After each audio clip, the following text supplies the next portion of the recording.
Hello guys, जुड़ने show time हो चुका है। आज हम बात करेंगे भारत के प्रधानमंत्री नरेंद्र मोदी यूएई क्यों गए हुए हैं। अब कुछ लोग कहेंगे सर, भारत के अंदर तो मुसलमानों से नफरत करते हैं मोदी और विदेशों के मुसलमानों से प्यार दिखाते हैं। हाँ, ये बात आपकी जायज़ है, मैं ये नहीं कह रहा कि आपकी गलत है, पर आपकी बात की जो सोच है वो गलत है। ये सोच इसलिए गलत है कि भारत में कभी मुसलमानों से नफरत नहीं करते मोदी जी। हर मुसलमान को भारतीय जनता पार्टी बीजेपी की तरफ से जो भी योजना आई है ना, हर फायदा मिला है। कांग्रेस की तरह ये नहीं है कि मुसलमानों को फायदा मिला है, हिंदुओं को नहीं मिला।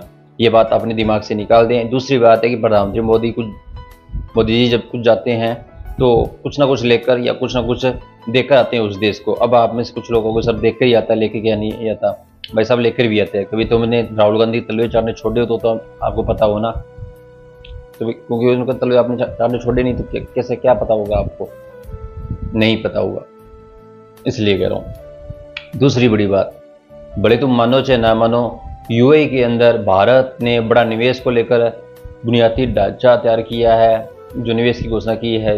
ऊर्जा क्षेत्र में एलपीजी को लेकर, रक्षा और कूटनीति को लेकर भी बात हुई है, और एक नए फ्रेमवर्क को रक्षा साझेदारी को बढ़ावा देने के लिए नए फ्रेमवर्क को तैयार किया है, भले तुम मानो चाहे न मानो। और भारत का सबसे मजबूत प्रधानमंत्री अगर बात की जाए तो इस समय नरेंद्र मोदी या इंदिरा गांधी है। नंबर 1 पर मोदी आते हैं और इंदिरा गांधी, लाल बहादुर शास्त्री, अटल बिहारी वाजपेयी आते हैं। तो सोच लो मोदी जी ने क्या कुछ किया है। यूएई जाकर ही नहीं, देश के अंदर भी क्या किया है। कुछ चमचों को मैं कहना चाहता हूँ, गूगल पर सर्च कर लेना आप, ठीक है ना। मेरी बात पर अगर यकीन ना हो, यूएई जाना यूएई जाना यानी पाकिस्तान के ऊपर एक अटैक करने का जैसा था, इसलिए यूएई भारत के प्रधानमंत्री गए हैं, ठीक है ना। चलिए आप 3D वीडियो देखें और आपको हम 2D वीडियो आगे दिखाते हैं। भारत को यूरोप गैस और एथेनॉल का इंपोर्ट करने की जरूरत नहीं पड़ेगी। भारत की जमीन में दबा कोयला कैसे गजब का कमाल करने वाला है, इसके बारे में भी डिटेल में आपको बताऊंगा। आपकी वायुसेना के जहाजों ने स्कॉट किया, ये भारत के लोगों का सम्मान है।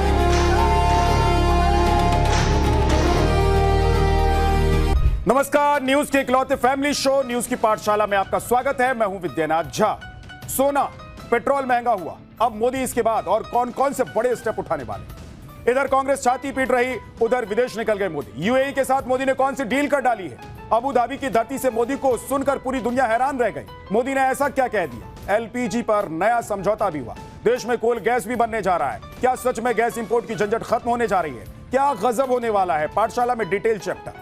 4 दिन पहले पीएम मोदी ने कहा था कि भैया सोना मत खरीदो, लोग नहीं माने, पैनिक बाइंग शुरू हो गई, जिसके बाद इंपोर्ट ड्यूटी बढ़ाई गई, सोना 10,000 महंगा हो गया कि लो भाई अब खरीद लो सोना। और इसी तरह पेट्रोल के लिए पीएम मोदी ने पहले अपील की थी कि पेट्रोल बचाओ, कम यूज करो, ज्यादा करोगे तो दिक्कत बढ़ेगी, लेकिन बहुत से लोग नहीं माने। तो तेल कंपनियों ने डीजल पेट्रोल की जो कीमत है उसको बढ़ा दिया, महंगा कर दिया उसको। मतलब पीएम मोदी सीधी उंगली से घी निकालना चाहते थे, लेकिन मजबूरी में अब उन्हें उंगली टेढ़ी करनी पड़ी। अगर लोग उनकी बात मान गए होते तो शायद हार्ड स्टेप उठाने की नौबत कम पड़ती या फिर नहीं पड़ती। आप देखिए कि तेल कंपनियों ने पेट्रोल और डीजल के दाम 3-3 रुपए बढ़ा दिए हैं। यानी दिल्ली में पेट्रोल की नई कीमत अब 97 रुपए 77 पैसे प्रति लीटर हो गई है और डीजल के नए दाम 90 रुपए 67 पैसे प्रति लीटर हो गई। भाई अगर सरकार कुछ कहती है तो पूरे हालात पर सोच विचार करने के बाद ही कहती है। मोदी ये अपील अपने फायदे के लिए थोड़ा ना कर रहे थे कि नहीं भाई मेरा फायदा हो जाएगा, मेरी जेब भर जाएगी, ऐसा थोड़ा ना कर रहे थे मोदी। देश हित में वो ये ऐलान कर रहे थे, अपील कर रहे थे कि भाई थोड़ा सा बचत कर लीजिए। इसलिए हम सभी लोगों को चाहिए कि पीएम की अपील को माने। लेकिन कांग्रेस को देखिए कि अलग ही छाती पीट रही है। तेल के दाम बढ़ने पर कांग्रेस आई तौबा मचाए हुए, और इसी वजह से कांग्रेस और बीजेपी के बीच ऑयल प्राइस को लेकर डेटा वॉर छिड़ गया। किसके क्या दावे हैं उसके बारे में भी आज आपको बताने वाला हूं। लेकिन आप देखिए कि इसी कांग्रेस की मनमोहन सरकार में जब जब तेल के दाम बढ़े तब तब पीएम मनमोहन से लेकर वित्त मंत्री पी चिदम्बरम तक ने तेल के दाम बढ़ाने के समर्थन में कैसे कैसे तर्क दिए। आज वो सारे पुराने बयान आपको सुनवाने वाला हूं। इधर पीएम मोदी यूएई निकल गए, वहां यूएई के साथ भारत ने कौन सी डील कर डाली और इस डील से क्या फायदा होने वाला है, इसके बारे में डिटेल में आज आपको बताने वाला हूं। यूएई में मोदी का कैसे शानदार स्वागत किया गया, आसमान से लेकर जमीन तक कैसे मोदी मोदी हो गया, आज एक एक तस्वीर आपको दिखाने वाला।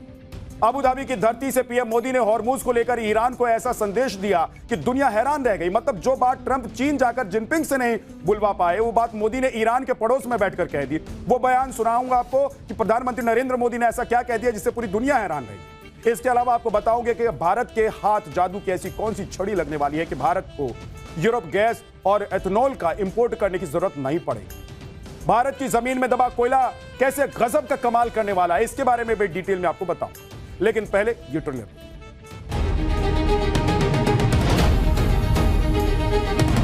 आपकी वायुसेना के जहाजों ने एस्कॉर्ट किया, ये भारत के लोगों का सम्मान है।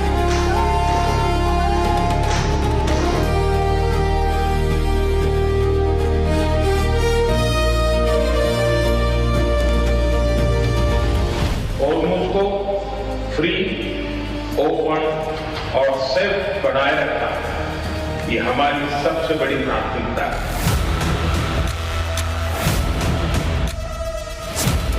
अमृत काल में आपका स्वागत है और इस अमृत काल में महंगाई मैन अपना चाबुक चला रहे हैं। मोदी जी आपसे वसूली कर रहे हैं। सरकार को ये फैसला तुरंत वापस लेना चाहिए ना, आम आदमी पे बहुत उसका असर पड़ेगा। कम गाड़ियों से चलें, जहां आवश्यक हो वहीं पे चलें, यात्राओं को कम करें ताकि आपका बजट भी ना हिले और देश का बजट भी ना हिले। 4 घंटे में आप क्या कुछ कर सकते हैं, ये सवाल मैं आपसे इसलिए पूछ रहा हूं क्योंकि आज पीएम मोदी ने अपने महज 4 घंटे के यूएई दौरे में वो कर दिखाया जो दुनिया हैरान रह गई थी। यूएई दौरे पर गए पीएम मोदी ने सिर्फ 4 घंटे में $5 अरब का इन्वेस्टमेंट भारत ले आने का इंतजाम कर दिया है। कुछ लोग पीएम मोदी के इस विदेश दौरे पर सवाल खड़े कर रहे थे। विपक्ष तो यह कह रहा था कि लोगों को विदेश जाने से रोककर पीएम मोदी खुद विदेश दौरे पर निकल गए। अरे भाई, मोदी ने सैर सपाटे के लिए थोड़े ना विदेश जाने का तय किया है, या अपील की कि भाई आप लोग मत जाइए, मैं घूम के आता हूं। किसी काम से जाने के लिए वो उन्होंने तय किया होगा कि जाना है तो वहां से कुछ लेकर आना है, तो काम के लिए वो गए हैं और काम करके आ रहे हैं। 4 घंटे में उन्होंने जो कर दिया वो कर लेंगे क्या आप? आज से 5 देशों के दौरे पर निकले प्रधानमंत्री नरेंद्र मोदी सबसे पहले यूएई पहुंचे, जहां में 4 घंटे के शॉर्ट स्टॉपेज में उनका जो मिनट टू मिनट का शेड्यूल था, सब काम धाम निपटाकर पीएम मोदी यूएई से यूरोप के लिए निकल गया आज सब तक। लेकिन यूरोप जाने से पहले यूएई की अपनी छोटी सी विजिट में भारत का बड़ा फायदा कैसे प्रधानमंत्री नरेंद्र मोदी ने करवा दिया, इस फायदे के बारे में आज आपको बताने वाला। आज भारत और यूएई के बीच निवेश और समझौतों को लेकर कई फाइलों पर दस्तखत हुए। भारत और यूएई के बीच रणनीतिक रक्षा साझेदारी के लिए एक फ्रेमवर्क पर समझौता हुआ। रणनीतिक पेट्रोलियम भंडार पर एमओयू एक्सचेंज किया गया। एलपीजी यानी कि लिक्विफाइड पेट्रोलियम गैस के इंपोर्ट पर समझौता हो गया। भंडार में शिप रिपेयर क्लस्टर स्थापित करने पर एमओयू साइन हो गया, एक्सचेंज हो गया। इसके अलावा भारतीय इंफ्रास्ट्रक्चर, आरबीएल बैंक और सम्मान कैपिटल में $5 अरब अमेरिकी डॉलर के निवेश का ऐलान किया। इन समझौते के बाद पीएम मोदी ने क्या कहा, आप एक बार सुनिए। हमारी कॉम्प्रिहेंसिव स्ट्रेटेजिक पार्टनरशिप को निरंतर नई ऊंचाइयों तक पहुंचाने के लिए मैं आपका हृदय से बहुत बहुत अभिनंदन करता हूं। जनवरी में आपकी भारत यात्रा के दौरान हमने आपसी सहयोग को क्वालिटेटिवली अपग्रेड करने पर सहमति जताई। इतने कम समय में भी हमने सभी विषयों में उल्लेखनीय प्रगति की। दोनों टीमों के बीच भी करीबी संपर्क रहा। आज जिस तरह की परिस्थिति है, इसमें भारत और यूएई की स्ट्रेटेजिक साझेदारी, इसका महत्व कई गुना बढ़ गया। 28 फरवरी से ईरान ने हॉर्मुज पर पहरा बिठा रखा है, यानी कि आज करीब 2.5 महीने हो गए, लेकिन ईरान हॉर्मुज खोलने को तैयार नहीं है। ईरान को डर है कि अगर उसने हॉर्मुज खोल दिया तो अमेरिका का जो जहाज है वो हथियार भरकर वहां पहुंच जाएगा और फिर ईरान हॉर्मुज से अपना कंट्रोल हमेशा हमेशा के लिए खो देगा। ईरान का डर अपनी जगह है, लेकिन आप देखिए कि इससे पूरी दुनिया का कितना बुरा हाल हो रहा है। दुनिया भर के देश एनर्जी क्राइसिस से निपटने के लिए तमाम तरह के इंतजाम करने में जुट गए। खुद भारत भी इसकी मार से अछूता नहीं है। पीएम मोदी भी 2-2 बार ऊर्जा संकट से निपटने के लिए पेट्रोल बचाने की अपील जनता से कर चुके हैं। इसलिए यह बहुत जरूरी है कि हॉर्मुज खुले, वहां से गुजरने वाले जहाजों को सेफ रास्ता मिले और किसी भी जहाज पर हमले ना हो। लेकिन यह होगा कैसे? ये तभी होगा जब पूरी दुनिया ईरान को भरोसा देगी कि हॉर्मुज पर उसका कब्जा है वो बना रहेगा और अमेरिका का कब्जा कभी नहीं होने देंगे। आप देखिए कि ट्रंप ने हॉर्मुज खुलवाने के लिए एड़ी चोटी का जोर लगा दिया हुआ है, अपने सारे घोड़े खोल दिए हुए हैं। और चीन जाकर भी ट्रंप ईरान के पक्के यार शी जिनपिंग से यह नहीं कहलवा पाए कि भाई हॉर्मुज खोल दो। लेकिन जो काम कोई नहीं कर पाता वो पीएम मोदी सीना ठोक कर करते, चाहे पुतिन के मुंह पर युद्ध बंद करने की अपील हो या फिर हॉर्मुज खोलने की बात। पीएम मोदी भारत की आवाज हर मंच पर उठा देते हैं और बेधड़क उठाते हैं, बेरोक टोक उठाते हैं। आज भी जब प्रधानमंत्री नरेंद्र मोदी यूएई में मौजूद थे, तब उन्होंने यूएई के राष्ट्रपति शेख मोहम्मद बिन जायद के सामने कह दिया कि हॉर्मुज खुलना चाहिए और वहां से गुजरने वाले जहाजों पर किसी तरह का हमला नहीं होना चाहिए। पीएम ने कहा कि हॉर्मुज का मुद्दा भारत की प्राथमिकता में है। सुनिए। हॉर्मुज को फ्री, ओपन और सेफ बनाए रखना ये हमारी सबसे बड़ी प्राथमिकता है। इस विषय में अंतर्राष्ट्रीय कानूनों का पालन आवश्यक है। ब्रदर, भारत हर परिस्थिति में यूएई के साथ कंधे से कंधा मिलाकर खड़ा है और आगे भी खड़ा रहेगा। जल्द से जल्द शांति और स्थिरता की बहाली के लिए भारत हर संभव सहयोग।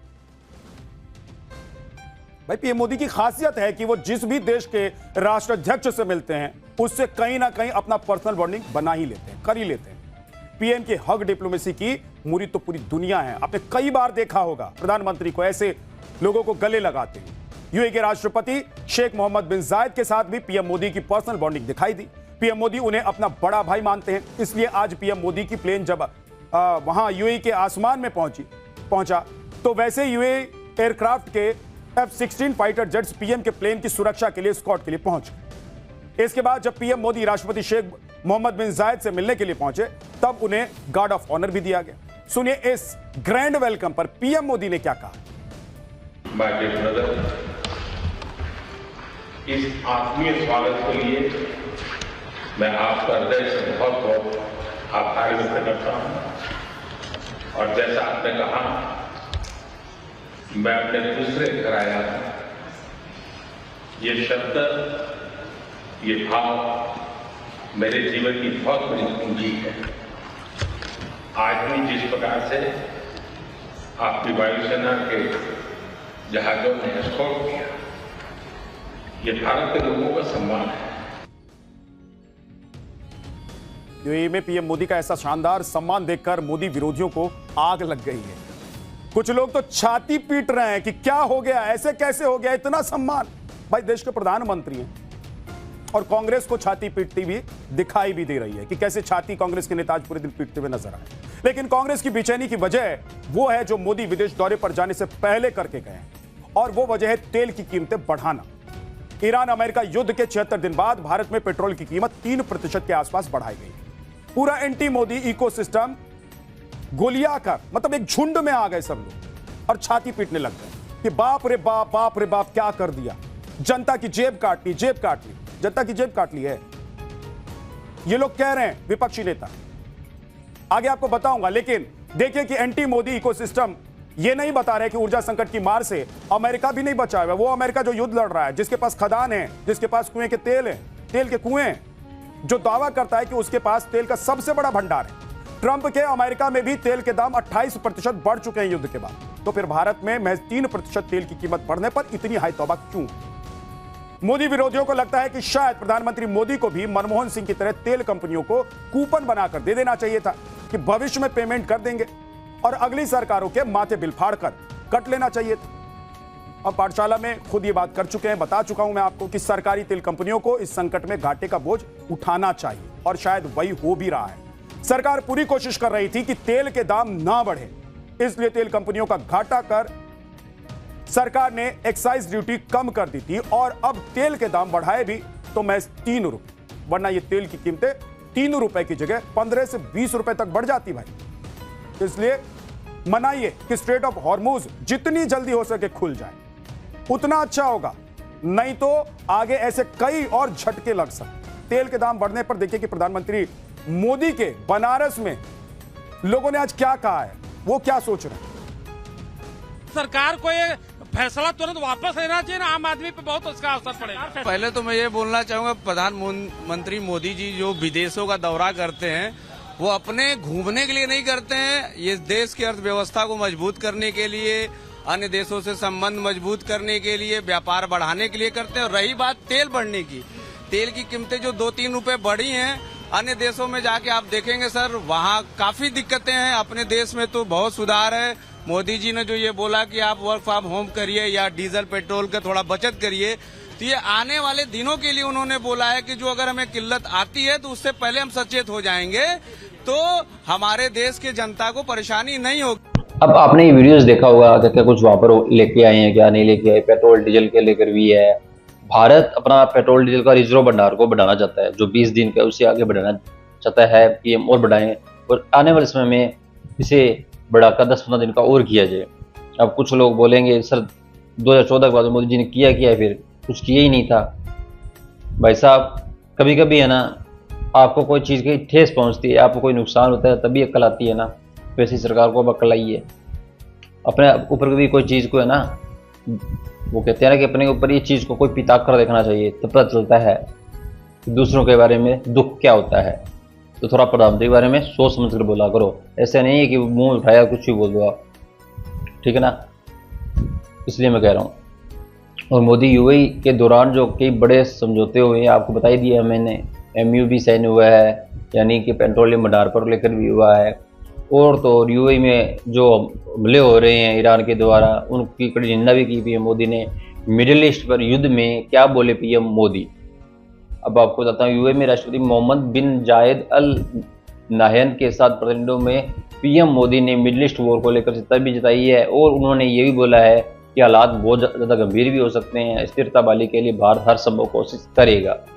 और ये कंधे से कंधा मिलाकर यूएई के साथ भारत खड़ा है। हालांकि खड़ा होना चाहिए। यही चीज़ें होती है जो भारत को अब इस समय दिखाती है कि हम भारत इसमें भी चिंता में डूबा हुआ है और भारत आपको भी साथ लेकर चल रहा है। आओ हम सब मिलकर हल करें, ठीक है ना। यही चीज़ होती है। पर कुछ चमचों को, कुछ गधों को, कुछ कुत्तों को नहीं समझ में आएगी ना ये चीज़ें। भैया मेरा तो एक ही सिस्टम है, समझोगे तो ठीक, नहीं समझोगे तो ठीक, आपका ही नुकसान है।